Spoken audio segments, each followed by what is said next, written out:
Hey, everybody, welcome back to the Making Strides podcast. I'm AJ Cohen, and we have our co host Adam Schwerdt. How you guys doing today? Doing all right. Okay, we also have our special guest Esteban Trujillo. So this is a really special episode because our guest today is somebody I know personally, somebody I've worked with as a patient, somebody who just did something that most runners spend their entire lives dreaming about and never touch. At 40 years old, he ran 2 hours 14 minutes 30 seconds at the Colorado International Marathon. The average of that is a 5 minute and 7 second mile. That's crazy for 26 miles straight. It qualified him for the 2028 U.S. Olympic trials by a full 90 seconds. It shattered the CIM Masters course record that stood since 1992. And it put him within 4 minutes of the fastest marathon ever run by an American over 40. And then 5 months later, which was just this past Monday, he went to Boston and ran a 2:16 for second place Masters at the most prestigious marathon in the world, arguably. This is a story about a guy who ran Division I at the University of Oregon alongside Galen Rupp and Matthew Centrowitz, guys like that. A guy who spent his 20s training his body into the ground, chasing splits, living in the shadow of his Olympian twin brother. A guy who at 28 years old threw his running shoes into a trash can and walked away from the sport completely and moved to Alaska. He didn't run seriously. It was 7 years when Right. he finally came back at 35. He ran his debut marathon fueled by a fanny pack full of gummy bears and bonked spectacularly at mile 22. That sounds like an ultra runner thing, like a first-time ultra runner thing to do, by the way. 4 years later, he's chasing an Olympic trials qualifier and hitting it, right? So today we're not just going to talk about training. We're going to talk about what it actually takes to be able to run faster at 40 years old while the rest of the running world is managing decline. So we're also going to talk about recovery, durability, training decisions that kept his body intact, while every physiological rule said it probably shouldn't be that way. And we're going to talk about identity and belonging, what prime actually means when you've stopped chasing youth, right? This is a conversation I've been excited about for a while, so welcome to the show, Esteban. I appreciate you guys having me here. Thanks. Yeah, buddy. Cool. How's the body feeling from Uh, Boston? Today's Friday, so Boston Right. was Monday. So yeah, tell us a little bit about how you're feeling. Good. My quads are torn up. Anyone who does Boston or knows Boston, these hills, these monster hills after mile 15, destroy you. And my quads are definitely feeling it. I think that was the biggest part of it was coming out of the race. Quads were just shredded. But overall, body feels good. I do get to run again. It's so weird because I feel like I want to run already, but I can't because my body is just not there yet. I've learned over the years to let the body heal a little bit longer. So right now my quads feel good. So I'll do my first run on Sunday. See how they go. It's probably 4 miles, easy running, nothing crazy. Just flush it out a little bit and then go from there. Nice. Yeah, it sounds about normal about where you are. I guess we'll just jump right into it. So you ran a 2:16 at Boston for second Masters. For most 40-year-olds in this sport are managing decline, usually with me or Adam managing the injuries. Like I hear these things that they just want to be able to run like they did 10 years ago, right? Things like that.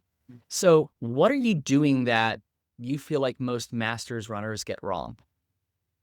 I think honestly, you said it in the intro, the 7 year break I took, I really feel, I said this, last week to someone else who wanted to just have a conversation. I said, I think the 7 years really reset my entire body. I believe that it allowed it to recover better. I ran so much in college and I was running, I think it was like 115 to 120 miles a week in college.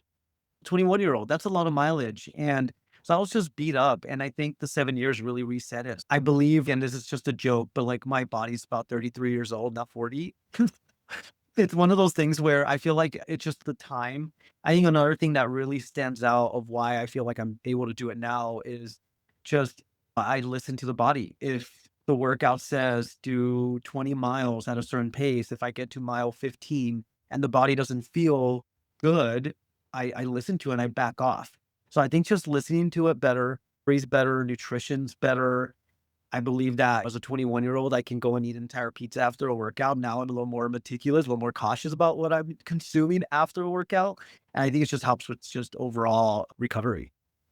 I think that's the biggest differences. That's interesting though, the thing you led on with the 7 years. So you're referring to the 7 years you took off a run and you feel like almost rejuvenated your body. I think Oh, that truly is what.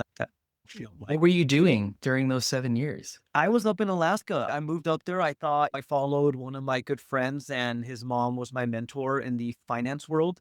So I went to pursue a finance career in Alaska. One of the things about running is we get so obsessed with running, especially at a younger age. That is an identity. So I felt like moving to Alaska was going to allow me to restart my identity and look for As a something lumberjack. different, a complete different Esteban.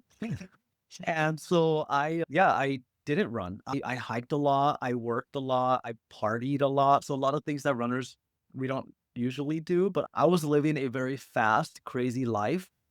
And yeah, I was able to just separate myself from the running Mm, mentally and physically. yeah. So it sounds like there's a separation of just identity and like who you identified as versus when you're like in college, like very Right. much runner. And then after that, you hung up the shoes for a bit and you just completely went a different direction in your life. Right. No, it's spot on. I One of the biggest things is in college that is an identity is running, especially Division 1 or any division. Running is an identity. You're put on a pedestal for an example. I believe that when you're in that high level of running and training, and every day you wake up to meet the team and go run, everything consumes running. You have tutors and mentors helping you throughout the entire college career. So you don't really know who you are outside of running. You go to school, you run, and then you go and hang out with the team and stuff like that. So it's like you don't really know other than just run. So I think what it was separating myself from that, because right after college, my brother and I pursue a running career and we both want to make it big. And at the time, 2:14 was fast. And now we look at runners now and it's insane. So back then, 2:14 or achieving under 2:18 was the Olympic trials qualifying time. So to pursue that, we thought we had a shot, or at least I thought I had a shot. My twin brother eventually achieved it. So what happened was going from the college level, comparing yourself to runners and living the life of a runner, graduating now being compared to your brother who's achieving all this success, which is awesome. I forget to mention sometimes that looking back, I'm like, who was my mentor or who was my idol? My twin brother was literally that idol because I watched him achieve so much. But then what happened was I was pursuing the same thing. I was comparing myself. So then I started realizing I lost that identity again. I was putting myself back to where I was at in college. I didn't know who I was as an individual. And I think that was where it became a little bit toxic, a little bit excessive. And so I think those 7 years really was instrumental for me to not take running so serious. Like running should not be serious. And I think it helped a lot. Yeah. Was that a easy transition for you? Like it almost sounds like at that point you were just like ready for that, or was that kind of a struggle to switch over? Yeah. So eventually, at first, you think about, okay, who am I outside of running? And so when you start thinking about that every single day, you go to the track. Do I have to do this? Is this being forced? Is this supposed to be what I'm going to achieve? Am I going to achieve this for the rest of my life? Is this something that's going to define my person, who I am as a person? And so every day was like, okay, am I losing the reason why I'm being a runner? Like, why am I even doing this? So I think what happened was it was where I started resenting running. And that you should never get to a point where you resent something, like you hate it, absolutely hate it. And so over time, watching my brother succeed and any of my teammates achieve these high levels in running, and I'm there training probably harder than most of these people are, and I'm not producing anything. I was like, okay, I'm starting to really hate running. It's not even worth it for me anymore. So yeah, it was hard at first, but eventually it got to that point where it needed to happen. Like, it was hard to make that decision, and I've said it before, as my coach actually influenced me to do it at the time, my former coach, and I think if it wasn't for him, I probably would have still kept trying to go for it, but because I was in that mindset of, "I need to do something different," and then he goes and tells me, "You gotta do something different." I was like, "Okay," I just needed that nudge. I needed that person to tell me, "You're not good enough right now." So, I had to quit. So, it was a little bit easier for me over time because eventually I started hating it. So it sounded like that 7 years was a more of a psychological rejuvenation more than a physical one. Yeah, yeah, I would say that's pretty accurate, actually. It gave a new sense of freshness in my head, just the approach of running. It was a little more not as obsessive. as I was before. Like I didn't have to go do it. I just wanted to do it. Yeah, that's huge. That's everything. Yeah, the amount of, I don't know, I guess it's hard. You probably didn't realize the impact of what you were doing at the time. You probably were like, I don't know. You probably didn't know how much time you were going to take off for running. You probably just knew you were hanging up your shoes or throwing them out, so to speak. You probably didn't know how much of an impact it was actually going to make later on. And what so many people struggle with, I tell this all the time, especially youth athlete runners that come into the clinic, where you can just tell that they aren't enjoying running like they should be. And sometimes I'll just pull them aside from their parent and be like, hey, like, just, do you want to enjoy running after high school, after college? Do you see yourself like enjoying running as a distance runner later on? And they're like, I'd like to, I just don't know if I'm going to want to. And whenever I get answers kind of like that, it makes me step back and think, okay, we need to have a conversation with the parent. We need to have a conversation with the coach. And is this going to be like, are we, psychologically not setting this person up for success? And so that's essentially what was going on with you, right? Like you and your coach came to this realization that you were not, your brain, your psychology, which is central governor of all of these things in performance, like was not where it needed to be.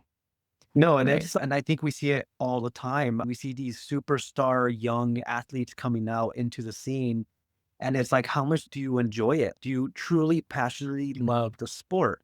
And I would bet a lot of money that most of them, they're just good at it. And do you find the passion behind it?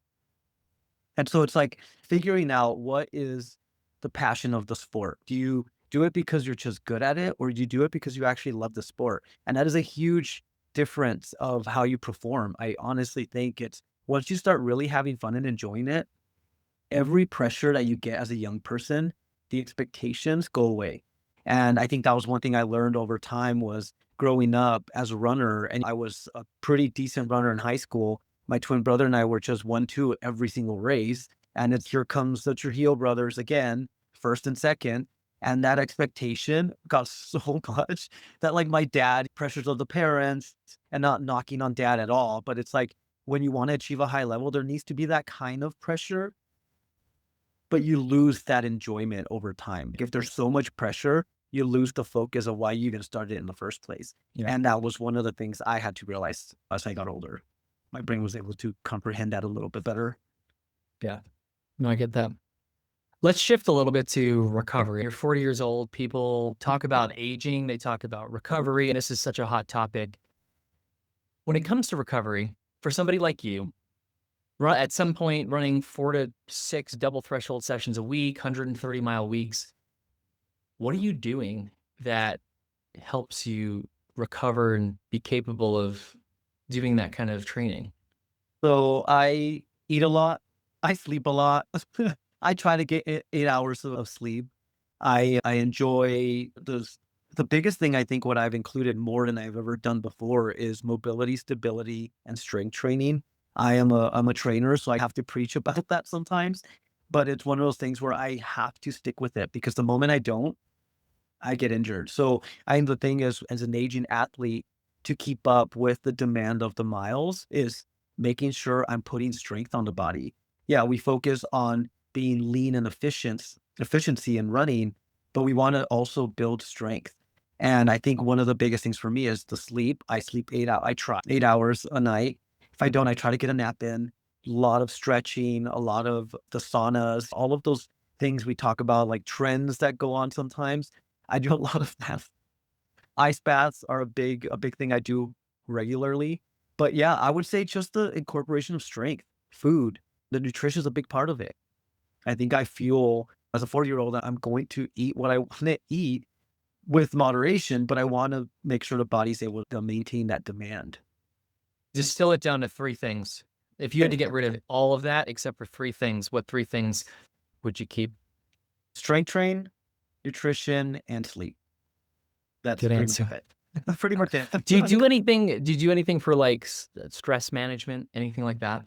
Yeah, that's actually a good question. I don't think a lot of us talk about that. I don't do a lot of stress management. I do a lot of meditation.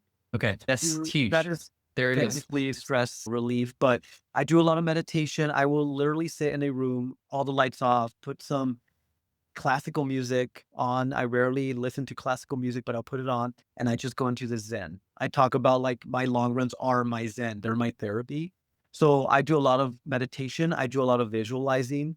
So I do a lot of sit in a room, visualize the race from beginning to end, or I just don't even turn my brain on. I just stay quiet. And it's really hard for me to be quiet, but I love to talk, but I will meditate.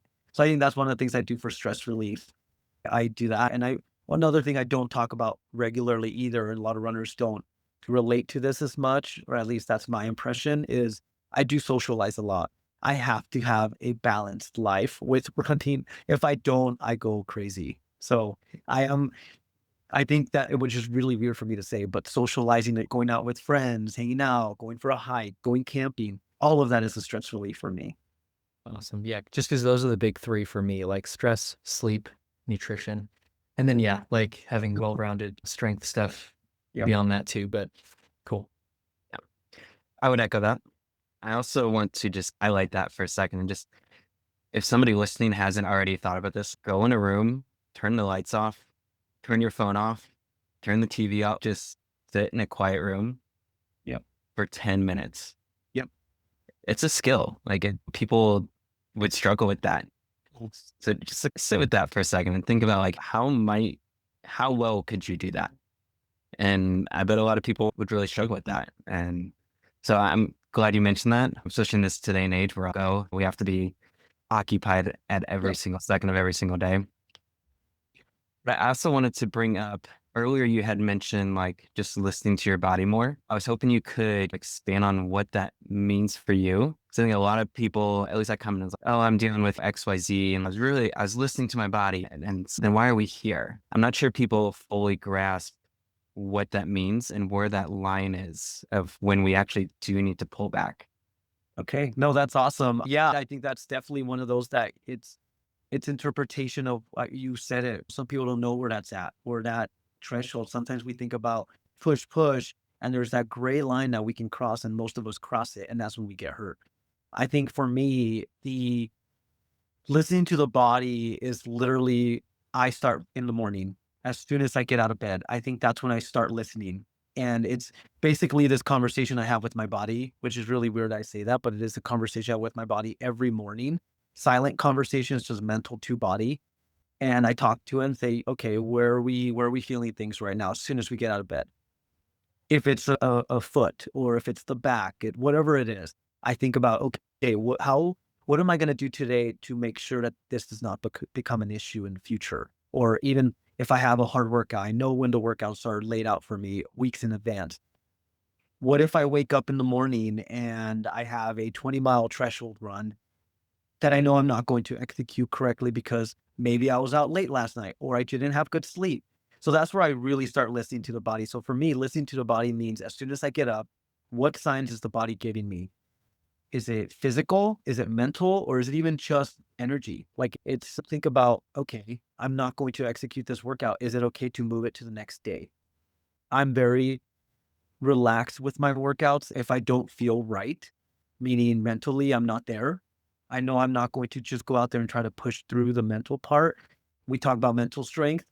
That's where I'm like, there's difference between mental strength and being stupid, or being, what is that? Just being reckless with your training. So when you listen to your body, is making the right choice to make sure you don't get injured.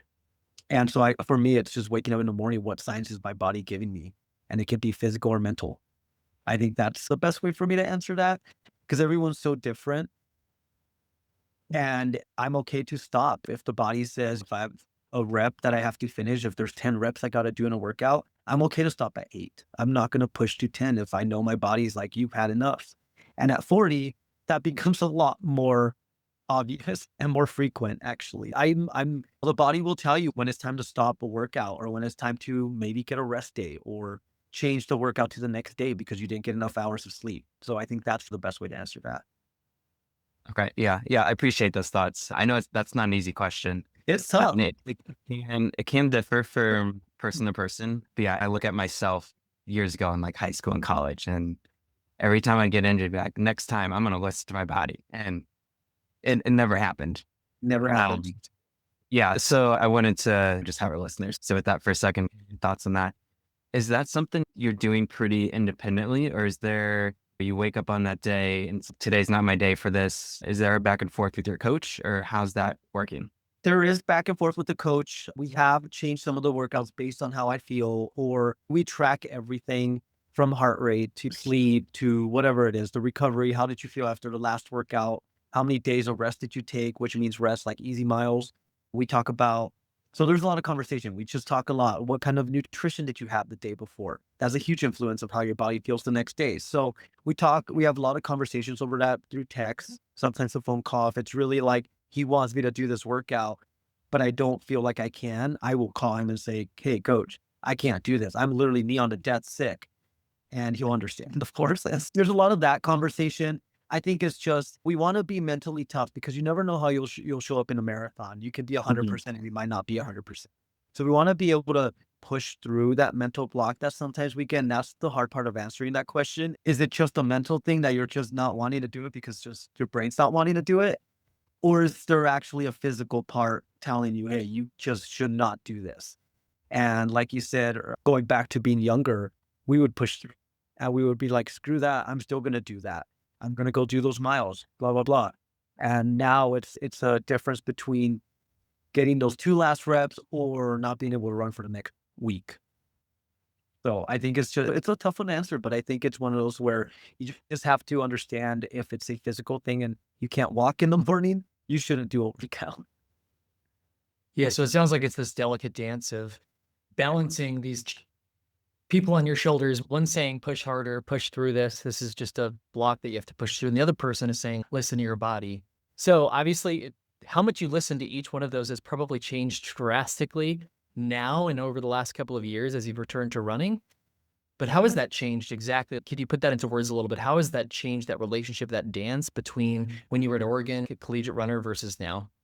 Yeah, so in Oregon, I had 2 little people next to my shoulders telling me the same thing, "Go do it." And so now, I literally will if my part of my brain says, "It's just you mentally not being strong enough to do this," or you psych yourself. What happens with me is I would read the workout and I'm like, "Holy cow, my coach wants me to do this?" There's no way. That's just my brain literally premeditating the fact that I just don't wanna do it because it looks hard. Why So I is that just different now, though? Like, what's changed?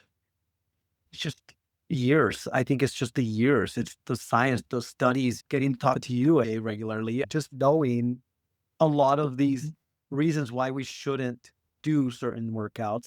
But I think what it is just maturity. I think it's just Yeah. maturity, just understanding the fact that you're playing with a very thin line here.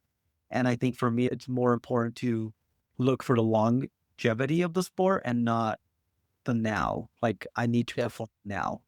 I think that's the Yeah. biggest difference. Yeah. I And get I'm doing that. it for me. I don't have a person telling me you got to do this or you're going to miss out on this and that. So it's Yeah, exactly. Cool. We have probably about 15 minutes left. I wanted to shift a little bit into some mindset identity stuff, which we've touched on a little bit already, but I have this question that I really want to ask you. But so your brother Carlos, right?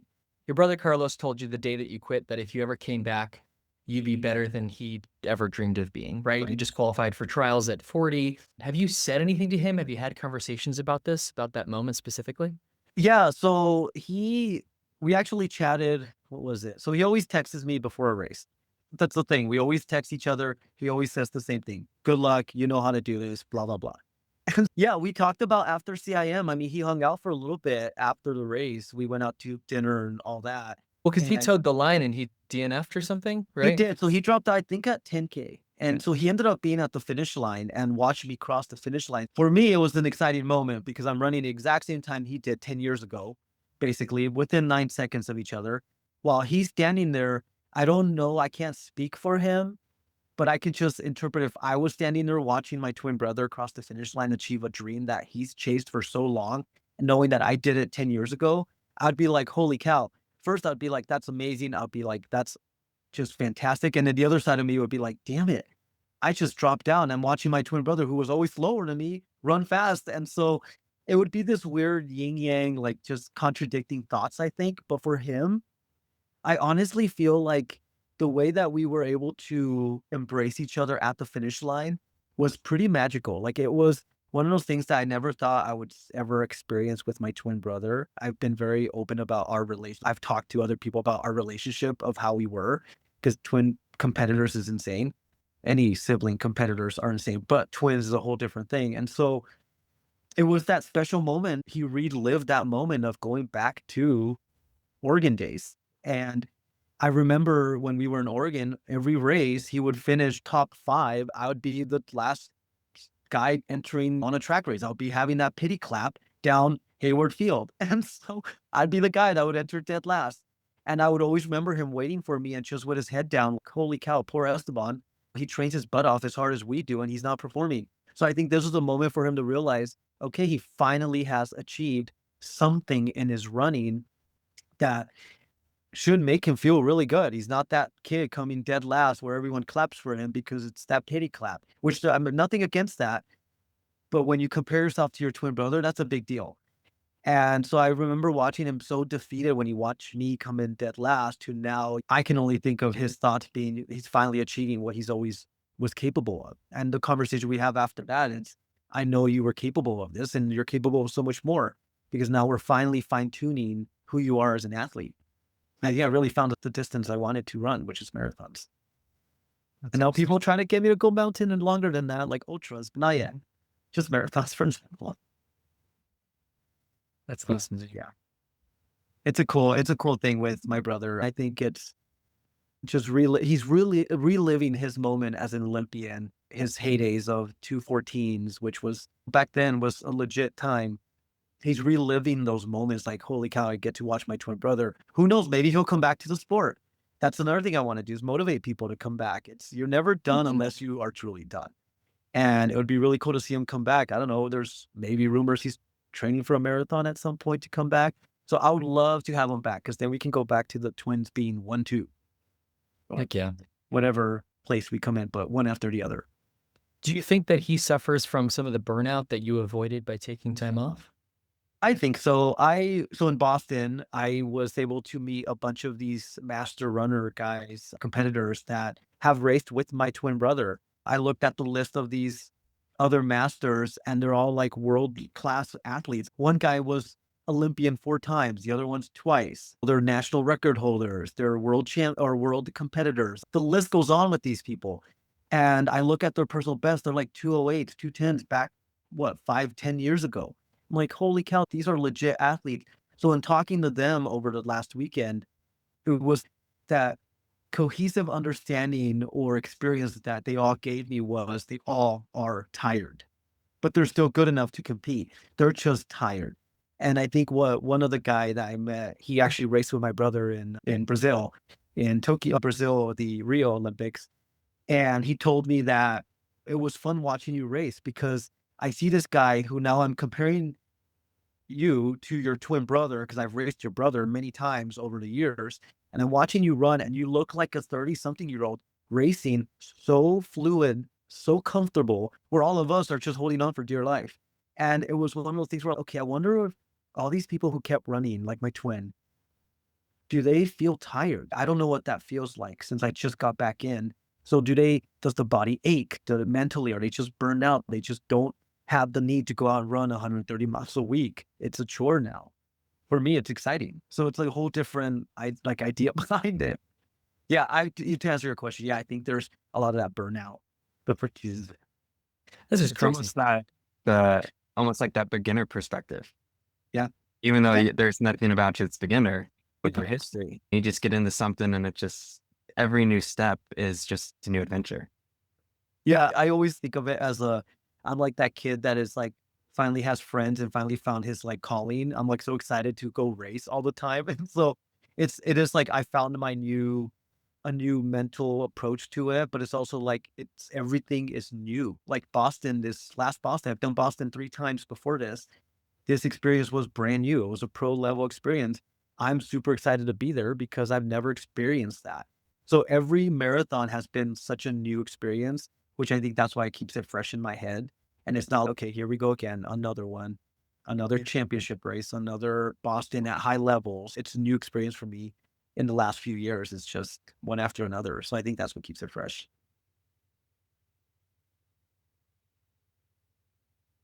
Okay. Esteban, if a 40-year-old runner listening to this, if a 40-year-old runner listening to this feels like their best days are just behind them, what's the one thing that you want to tell them? Oh, gosh. First, I would say take a break. A short one. Don't take 7 years. We don't have 7 years at 40. Unless you want to compete at 50.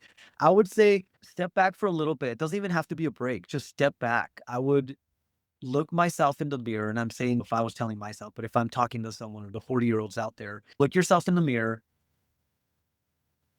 reset your mind and think about why you're doing it. And I know that's very basic, but think about why you're doing it. Are you doing it because you're trying to relive your glory days, or are you doing it because you truly love the sport? And I think if you find the reason behind it as you actually truly love the sport and you care about it, your mind changes. And then you don't think about the age. You don't think about, shoot, this is an obligation. I think the thought is, as a 40-year-old, just go into it with fresh eyes. Think of it like you're lucky enough to do this. Like your body is able to still run. You're doing it because you want to, not because you have to. And that's one of the things I've learned in just the circuit I've been in the last 2 years, watching these pro runners. They're all young and it's their careers, it's their jobs. And the tension in the room is so crazy for me. And I'm sitting there, I am so lucky I'm able to do this at 40. It's all the cherry on top. It's the gravy. It's all the fun stuff at this point. So I would say don't take it serious. Look yourself in the mirror. Ask yourself if you're doing this because you have to, or you're trying to relive your glory days, or you're doing it because you truly love the sport. Have fun with it. I just think it's at this point, it's bonus. I think a lot of it comes down to identity and what that means for different people. So your identity with running at 20 in your 20s meant something completely different than your identity now in your 40s. And so you just have seemed to have figure out where the identity is most healthy. And with in regards to performance and identity and pressure, I think a lot of people put themselves under pressure, and not everybody performs under pressure, right? Pressure makes diamonds, all that stuff. That's not always it seems like you're an exception to that rule, where it's almost like you're able to flourish without the pressure, right? Like I don't know. That's a good point. That's actually a good point you bring up, because in the last, like building up to Boston, there's been a little more pressure added to me. There's a little more expectation added onto my running, just because based on last year Boston and CIM. So there's been a little more expectation, a little bit more, okay, what could Esteban achieve at this point? We have the backing of Puma. So I have backing of Puma now. So there's a little bit of added pressure there. There's Front Range Elite, the group here in town. There's a little bit of pressure there. So there's new external forces coming together all at once. A lot of people would crack. I keep saying this to people, like someone asked me the other day, you've been doing podcasts, you've done a lot of talking with people, encouraging people. You have people coming up to you, wanting to talk to you about running and all this stuff. Does that ever get to you pressure wise? And I'm like, if this would have been happening to me at my 20s, I would have crumbled. I would have literally crumbled. I think what it is now, I see it more as a motivation. I'm doing something that motivates others, inspires others to come back. It doesn't even have to be running. It can be anything that you can come back to. And I feel like I'm using myself as an example, or at least people are using me as, what is capable when you actually truly love something and you work so hard towards that goal. What is truly capable? And I think that's the difference, is I can function under pressure, but I can also, if there's so much pressure added to me, I don't forget the fact that I looked myself in the mirror and said, I'm doing it because I want to. All the pressure is just gravy. So obviously you're married, your relationship with your husband, you're working on constantly, and you figure out what works with that relationship. So it seems like you figured out what works with your relationship with running, right? Yep. So what are you, Esteban, going to be doing over the next couple of years to foster that? Ooh, that's good. Trials is in 2 years. So for me, it's keep developing. We talk about relationships, and yeah, any relationship is tough. Like whatever people say, it's like it's the best no, every relationship is tough. So how do you fix it? You have to have a lot of conversations with it. You have to have open communication. I do the same thing with running. I have a very open communication with running, and a very healthy one. So whenever it gets too toxic, or whenever the relationship gets one one contradiction to the other contradiction, or the conversation you have with yourself in your head, which is weird to say, but I do have like conversations in my head about running. I think for me, the next 2 years is keep that communication open, keep it light. Don't take yourself serious. Now, obviously, the next 2 years is going to look a little different because there's world championships coming. I'm trying to achieve certain time goals that I've set for myself. But at the end of the day, it's like, how did it all start? When you get yourself in a relationship, like a romantic relationship, how does it start? There's the honeymoon stage. You don't want to lose the honeymoon stage, but that goes away over time. You start finding ways to keep it exciting. That's the same thing with running. When I first started, holy cow, this is on you. There's the honeymoon stage. Now I've done it for 6 years now. You start a little bit, you lose that honeymoon stage. Holy cow. So how do you reinvent yourself and reinvent running to make it fresh and exciting all the time? That's what I treat it the same way. I will go possibly join a group to do a relay run in the fall, or I go and maybe travel abroad and do a new race somewhere that I've never done before. So it's just keeping it fresh, keeping it open. You know what you just said just hit the nail on the head. We'll end here in a minute, but I have this newsletter I started. It's called the Weekly Stride, and I talk about my experiences, and it's not only about running, but the last email I wrote was all about describing my relationship with running like a marriage, where the healthiest marriages aren't the ones where we're trying to relive the infatuation phase forever. They're the ones where that grow, mature, and become more resilient and interesting and dynamic over time, right? Like the love isn't less. It might actually be 10 times deeper than the day it started, but the relationship is different. It's what it had to be. That's what keeps it alive. Right. And that's like where I am. And it sounds like where you are with running, right? Out of that infatuation phase, like into something deeper. And I honestly think that applies to really doing and loving anything for a really long time. It's 100% true. That's what honeymoon stage or infatuation only lasts so long. So you got to create new things. You got to have fun with it. And I think that's where it's at. And this is a quick example is in Boston, I have bottle service. I have not had too much experience with bottle service as a pro. This is my second time. Who are my biggest motivators? John and my dog. So they are some of obviously my biggest fans. And so on the water bottles, I always put a picture of either my dog. On the CIM, I had a picture of my dog. At Boston, I had a picture of John and my dog. And so what was really cool is it keeps it entertaining for me, but it also keeps it entertaining for whoever sees it, because a lot of pros don't do that. I grabbed my bottle and I tossed it, and the spectator actually picked it up, and I finished the race. And I get a private message on Instagram about this guy that says, "Hey, Esteban, I found your bottle on the side of the race, and he congratulated, whatever." But he said, "I know this is a sentimental, and I know these people, this John, whoever this person is, and the dog are your biggest motivators. I'm mailing you this bottle so you keep it forever." And I was like, see, this is what makes so fun, because I tell John this, and John's, "Wow, you thought about me?" So I reinvent that creative way of showing how I care about someone, but also it helps me in the running. So it's just little quirky things like that I do that makes running kind of fun, because I was actually looking forward to that. That's awesome. Yeah. But seriously, super special. Anyway, it's been a pleasure. Esteban, I want to be respectful of everyone's time, especially Adam, who's getting on here. But yeah, so really huge thank you to everything that you're doing and coming on the podcast with us. Just for anybody listening, Esteban is a trainer it's Genesis now, right? The Genesis South. Yep. So he's an awesome trainer. Definitely hit him up if you're looking for some personal training. Adam, thank you for your time as well. And thanks everybody for listening. So go out and make some strides. Thanks, guys. I appreciate it. Okay, I'll stop recording.